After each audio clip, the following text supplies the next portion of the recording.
Why negative thoughts keep you from being happy?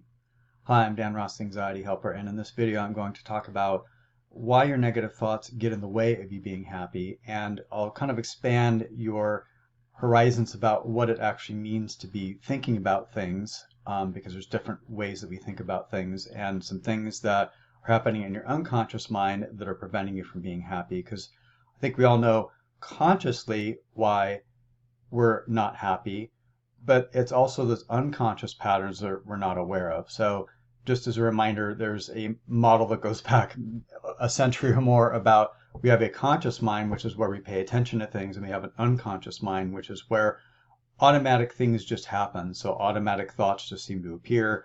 And unconscious mind isn't bad. We basically, all of our automatic behaviors are stored in our unconscious mind. Everything from just brushing your teeth to driving a car to also positive patterns that happen, like when you see something funny that you know to laugh, right? That's your sense of humor stored in your unconscious mind.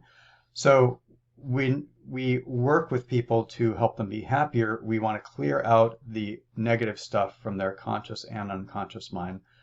And there's often a set of limiting patterns that we can clear out. And then once we've cleared that out, we can install and enhance positive patterns of thinking and feeling. And we start with it consciously, and then we can allow it to permeate into the unconscious mind. And that allows for more automatic, happy thoughts and feelings. So what prevents you from being happy in terms of negative thoughts is there's 2 or 3 different ways that if we just sort it out simply that people think.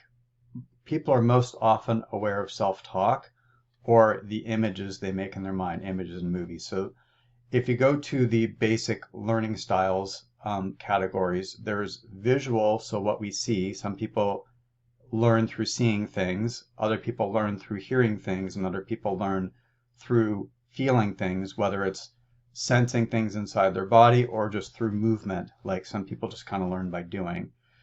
So the same is true for how we experience the world. We experience the world in all 3 of those ways, plus smelling and tasting, right? So those are our 5 senses. So often people might be aware of negative self-talk, but they're not aware of like negative images or movies that they see in their mind. And because of some training that I've had on how to kind of be able to see people's patterns of thinking and behaving inside their mind, I can often point out that, oh yeah, you're aware of the negative self-talk, but you're not aware of that image you just made in your mind.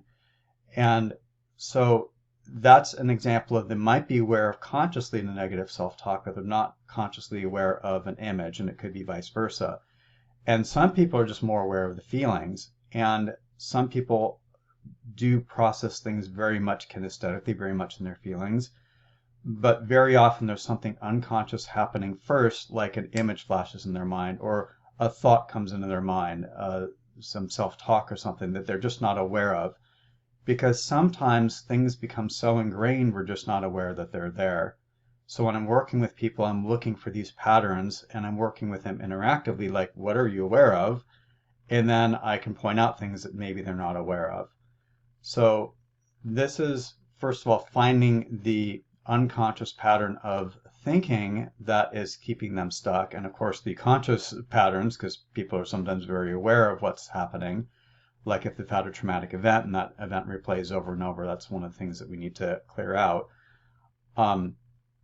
So we work with these so-called learning styles. They're more like being styles who have ways of being in the world. And it's not that if people have thoughts that they're negative, like self-talk isn't a negative thing on its own.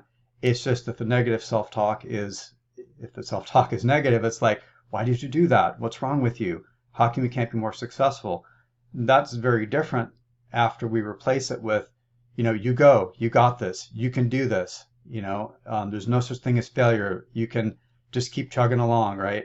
So none of these patterns at the most basic level is actually a negative thing. It's just the content that's inside of it. So if you think about all the channels that you might have on cable TV, you could sit there and watch the horror movie channel. Of course, that would give you lots of negative thoughts and feelings.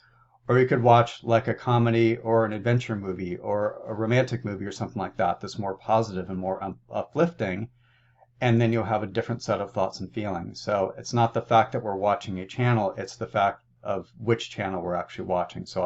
This is remote control. So I can help people to change that channel on their mind. This is really the process of taking back control of your mind, because very often people aren't aware that they can actually control their mind. So we find these patterns that are operating consciously and unconsciously, and then we can change them. And then to learn more about how that actually works, watch the next video where I'll talk about how you get what you focus on and how to change that focus so you can get better results. I'm Dan Ross, and I'll see you on that next video.